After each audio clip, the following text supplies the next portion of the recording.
Reading through the A Science Fiction Specials Series 1, I've come now to my 21st book, Pavane, by Keith Roberts, copyright 1968.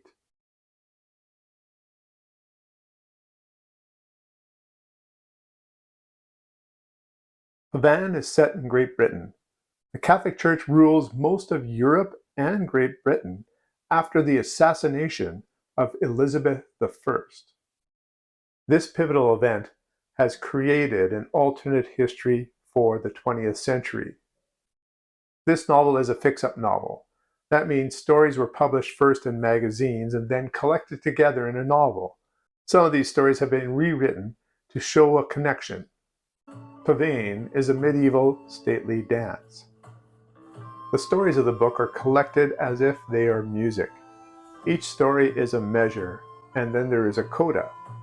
These stories remind me of the Canterbury Tales. The first measure is called the Lady Margaret. Here's a story of a driver who hauls goods back and forth using a steam tractor. Think of it like it's a semi that connects up to loads and carries them back and forth. These are powerful vehicles, but they don't go very fast.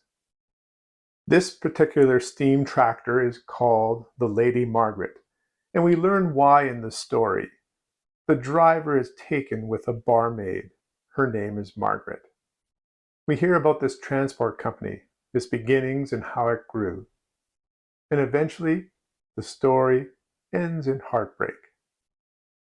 The second measure is called the Signaler.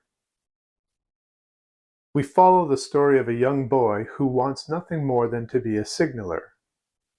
He becomes an apprentice semaphore operator. Picture towers set up with flags that can communicate. These operators have advanced optical equipment called binoculars. They watch for news from the other towers and then communicate it on. It takes many years to train a signaler. They need to be 100% accurate in receiving messages and sending them along. In this way, Great Britain is connected with a fast-traveling communication network. We have a story of a boy who rises above his station in life and becomes one of these respected signalers. And then, once again, we have tragedy. The third measure is called Brother John. Brother John is a talented artist. Unfortunately, this talent within the church isn't always recognized. But he is called on a special mission from the Pope. He is to meet an inquisitor and draw pictures of the Inquisition. The horrors of torture change the man. Eventually, he seeds rebellion. His story connects further with the stories ahead. The fourth measure is Lords and Ladies.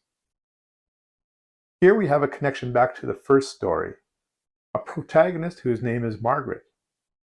She is not the barmaid from the first story, but she is in fact the niece of the holier from the first story, and we make connections at the deathbed of this holier. The fifth measure is the white boat. I understand that this fifth measure wasn't included in the 1968 edition, but since then it has been added in a new edition of the text. This 1969 printing by Ace has that story. In a fishing town we have a young woman, and she is obsessed with the ocean. In fact, she spots a white boat occasionally. This seems to be a mystery boat. She never sees it in dock.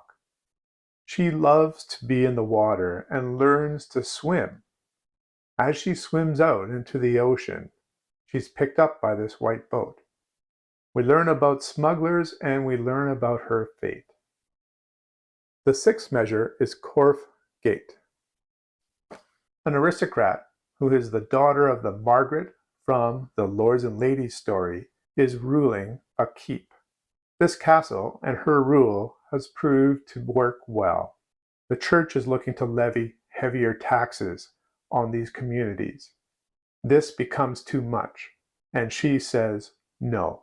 They send an official to this community, and he is stopped at the gate. In fact, he is killed there. This act of rebellion creates a schism between this community and the church. They prepare for a siege. Will the communities around them support them, or are they cowed by the church? And then we have the coda. The coda is set a number of years after Corfgate. It is short, and it gives us a glimpse of the future after the events of Corfgate. Pavane is a brilliant alternate history novel. Each story built compelling characters and worlds. The Catholic Church has held back the technology of the world to try to maintain control. We see the rise of a rebellion to seek freedom from the control of the church. Keith Roberts' slow and steady prose brings to life these characters and situations. Another example, perhaps, of this style of writing is A Canticle for Leibowitz by Walter M. Miller. There are connections between the stories, but each story stands on its own. I think this is a remarkable book. I give it 8 out of 10. Do you like alternate histories? What are some of your favorite books? Let me know in the comments. Until next time, keep reading.